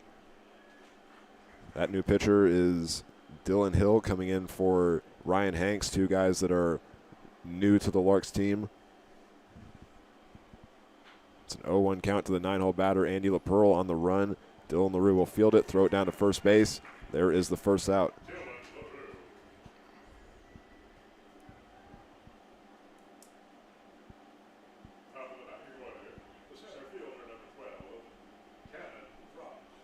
Roughriders are now back to the top of their order for the 4th time tonight. As we're starting the top of the 8th inning, it is currently 7:55 p.m. Not even an hour past the time that we usually start.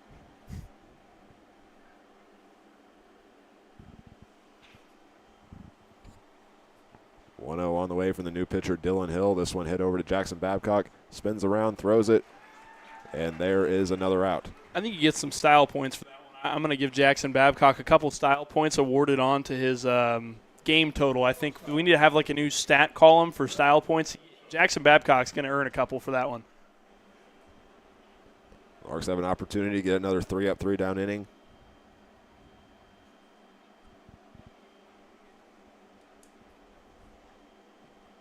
That one gets put on the outside for ball 1 to Brett Atkinson. The graduate from Our Lady of the Lake at the NAIA level.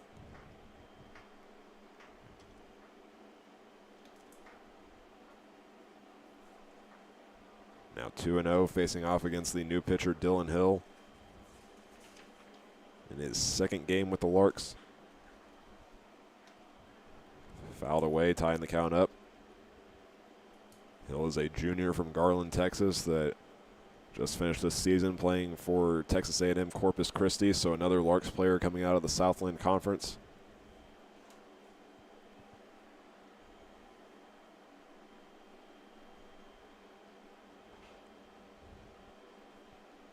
Two-one on the way.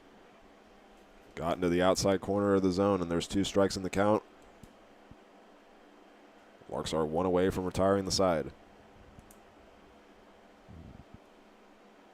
On the way, swing and a miss on the inside. 3 up, 3 down. Dylan Hill gets the strikeout for the 3rd out, now going into the bottom of the 8th, where Dylan LaRue, Lorenzo Rios, and Brady Kreitzer will come up next for the Larks.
Ryan Silva Valadez goes back to the mound to start the bottom half of the 8th inning. It is the middle part of the Larks order with Dylan LaRue as the leadoff batter, starting with a 1-0 count. The batter after him, who is on deck, is Lorenzo Rios, who I've decided will be our will be a part of our player interview after the game, along with Adrian Nahar. Both of those players have had great outings tonight. Adrian Nahar was very impressive to watch on the mound tonight. He really was able to put together a really nice performance. We don't get to see him a ton. We see him every once in a while. He'll work his way into the pitching rotation, and tonight he got the call from the bullpen and really rose to the occasion for the Larks. 3-0 put in play, and the ground ball will be fielded by Hunter Stevens. There is one away.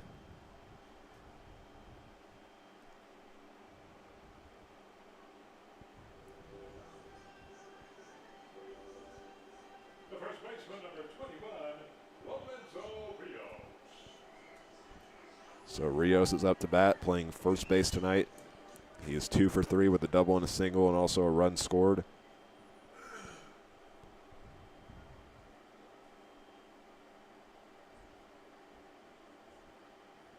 First pitch to him goes outside, misses the zone. Definitely be sure to stick around for the post-game interview. It's always fun to get to talk to some of the guys on the field and be able to hear their perspective about the game. You know, we can talk all we want about the game, but at the end of the day, we're not the ones out on the field, so it's always a different point of view and perspective from players that are really truly playing the game in the moment. We talk about it in this broadcast where, you know, there's a reason broadcasters aren't out on the field. You know, we're the ones that are – we watch it a lot. We might know our stuff, but they're the ones that are out on the field. They're the ones making the decisions. Next pitch goes low and outside, missing the zone. Count now sits at 3-1 for Rios.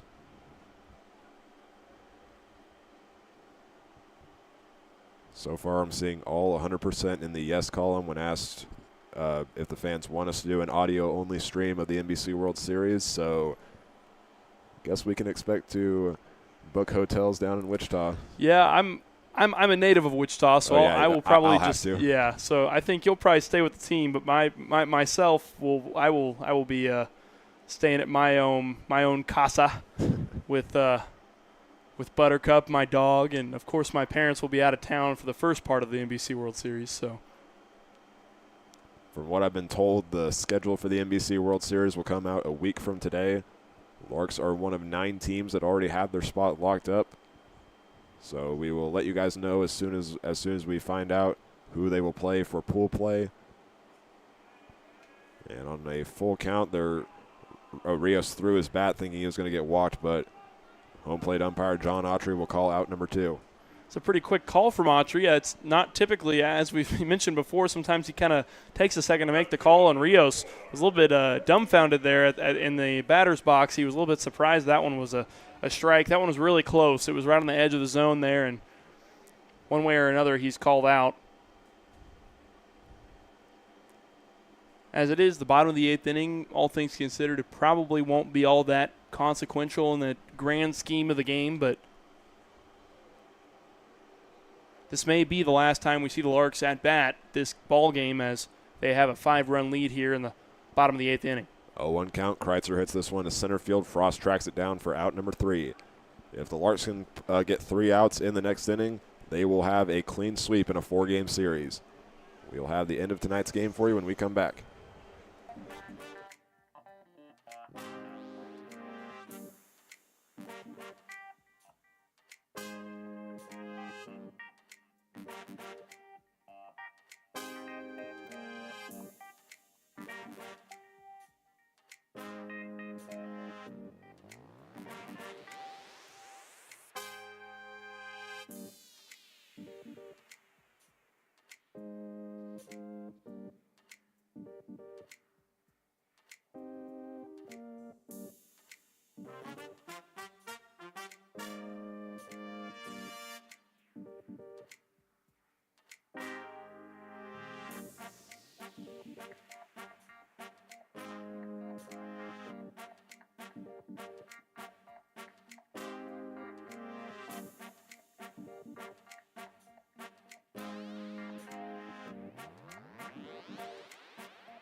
The Larks have the 6-1 lead, and Dylan Hill is back to the mound. He will face off against batters 3, 4, and 5 this inning for the Roughriders. Gets the first pitch in the zone to Jake Willerup. The count is 0-1. To the Gilbert, Arizona native that will be playing at Eastern New Mexico at the Division II level next season. Count now stands at 1-1.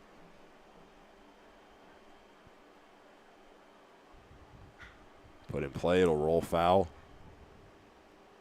And there's 2 strikes in the count to Willerup. As the Larks look for another strikeout right here. That would give them 10 overall on the night between the 4 pitchers that have come into the game.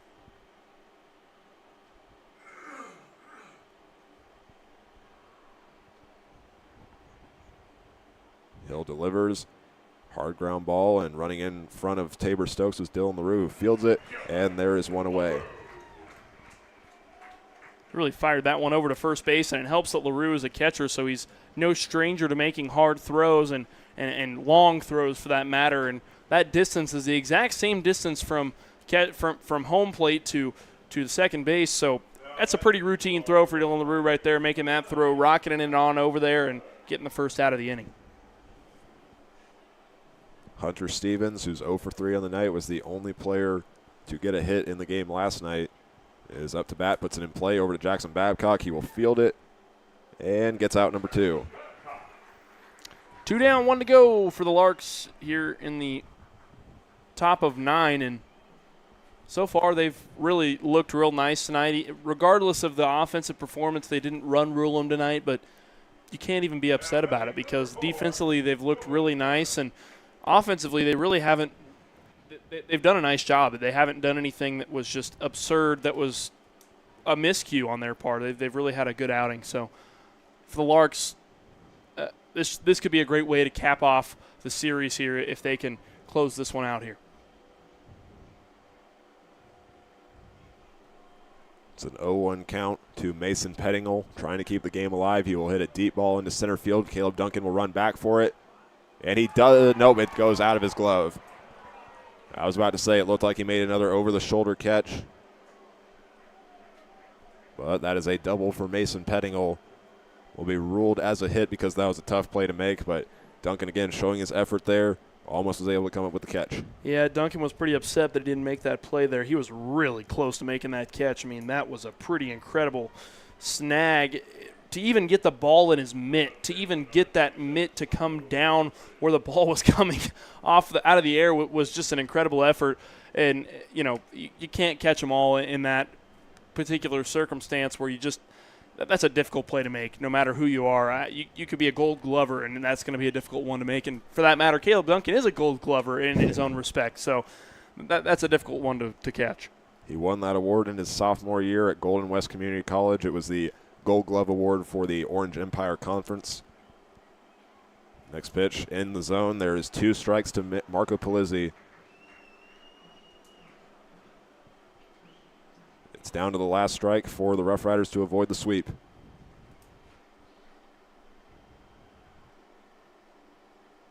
Hill delivers a fly ball into right field. Baker will track it down, and he makes the catch. The Larks get the brooms, and they have the sweep. Well, that is quite a way to cap off a series, a 4-game sweep against the Roughriders, and a great overall performance from them. The Larks really have showed their resilience here across this series. They've had their ups and downs in the series, but really continue to stay on top the entirety of the series, and they've done a nice job at it. They had a little bit of a shaky start in Game 2, and they were able to pull it back together and really have that grit to be able to pull it back together. They pulled it back together in that game, and then from the first game, really, it's just been all Larks baseball. This has been some of the best performances we've seen. I think last night was probably the most complete performance this Larks team has had all season. And so it was really just an excellent, well-rounded performance for this Larks baseball squad. And we're excited to get to potentially call the NBC World Series games. We're excited to get to see those games go underway and take off. We'll have to see who they play in their pool play. They'll announce that about a week out from the tournament. And hopefully the Larks can try to secure the win for the not the win, but the finish out in first place in the Rocky Mountain Baseball Conference to close out the year. We're going to go field side to Hank Corsair here in just a moment. Don't go anywhere. We have the post-game interview here in just a moment.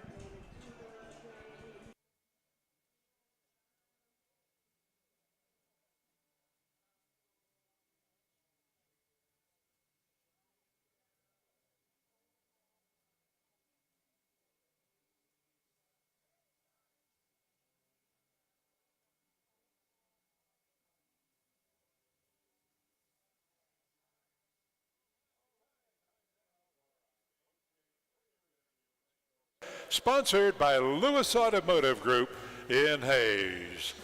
Hank, it's yours. Thank you, Ken. I'm here first with Lorenzo Rios, who had 2 hits, a run, and 3 stolen bases tonight. What was working for you? Just trying to stay 50% at the plate, not try to do too much, and just have some fun out there. And you were playing first base tonight, so how's it felt for you to kind of play all over the field? You've been the catcher, the first baseman, and I believe you've been designated hitter at some point this season. Yeah, it's been a lot of fun just to be out here playing baseball. Very grateful. So whatever honestly the team needs, I'm all for it. And how would you say your overall experience with baseball has helped you this season? The Larks are the 4th summer league team you've played for, and you've also spent time at 3 different schools at the NCAA level. So how do you feel like that experience has helped you? Yeah, everything happens for a reason. I'm very grateful to be here. God's helped me through it, so I'm obviously very grateful to be here in Hayes, and I can't thank everyone enough. Congrats on the win. Give it up for Lorenzo Rios. I'm now here with Adrian Nahari, who pitched 2 innings tonight, only giving up 1 hit and recording 4 strikeouts. What was working for you? I guess just throwing strikes and having that slider work for me. And you entered this game as out of all the pitchers for the Larks, you had the lowest walks and hits per innings pitched. So what kind of helps you limit the amount of players you get on base? Just going right at them and throwing that first pitch strike. And as a team, you guys go 6-1 against the Roughriders this season. And in those 7 games, the pitching had 85 strikeouts, including 42 in this 4-game series. So what kind of helped you guys, and what did you notice from the Roughriders? Like I said, just staying in the zone and going right at it hitters. Congrats on the win. Give it up for Adrian Nahar. Thanks, Hank. Well, big thank you to Hank Corsair for conducting our on-field interview with both Lorenzo Rios and Adrian Nahar this evening after a great Larks win, a 6-1 victory for the Larks. We'll have our final post-game thoughts on the post-game show here in just a moment once Hank returns up to the booth, so don't go anywhere. We'll have the post-game up next.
4 games and 4 wins for the Larks against the Colorado Roughriders in this weekend series as they get the win tonight by a final score of 6-1.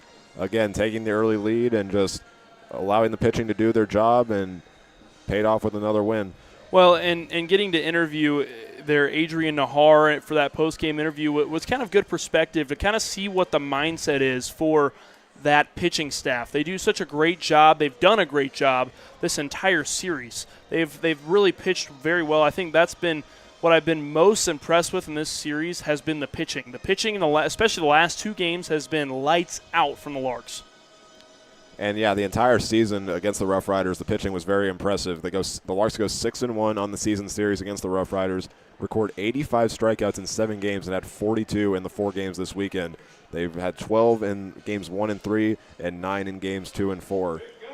Yeah, and it's as I said, the Larks pitching has been lights out this series. They really have. They've taken care of business, and as Adrian Nahar said, the key to their success has been getting ahead early in the count and trying to control the count. And when they get ahead early in the count, they can really decide how the outcome of the at-bat goes. They can really move the pitches around, start to throw a little bit of trash pitches here and there to try to get them to bite at some of those pitches, and it allows them to really manipulate the batter and try to play a little bit of mind games. And I'll go ahead and pull up the RMBL standings once again. Tonight, again, was a non-league game, so the Larks' record in RMBL play remains the same at 15-4, but looking at what's ahead for them, they now have 2 games for a 2-game series, 2 RMBL games for a 2-game series against Liberal on July 15th and 16th. If the Larks can win both those games, they will already secure another RMBL title. Really impressed with how they've done throughout this season, and to do it while we still have a bunch of time left in the year, especially when you look back at last season where it was just neck and neck throughout the entire season against Liberal. Yeah, without a doubt. It should be fun to get to watch them play the BJs when they come to town, and it'll be nice that the Larks will be here at home in Hayes. They'll have the home crowd to back them, and it'll be a good kind of experience for them to be able to take on the BJs, who they have had some pretty close matchups with this season, and especially at home, it'll be a fun series to get to watch. The Larks are 2-1 against. They went 2-1 against Liberal down in Liberal, which included a very close extra inning game in the final game. So Liberal's going to have revenge on their mind, and it should be a very fun series as we are winding down the end of the regular season. We are again 8 days away from the regular season finale here at Larks Park against the A's. So that's going to do it for us tonight. Again, the Larks win tonight by a final score of 6-1, improving to 23-4-1 overall in the year. And the Roughriders have now lost 6 in a row, falling to 8-16. So thank you all so much for tuning into tonight's game. I'm Hank Corsair, and alongside me tonight was Eli Blankenship. And ladies and gentlemen, have a good night.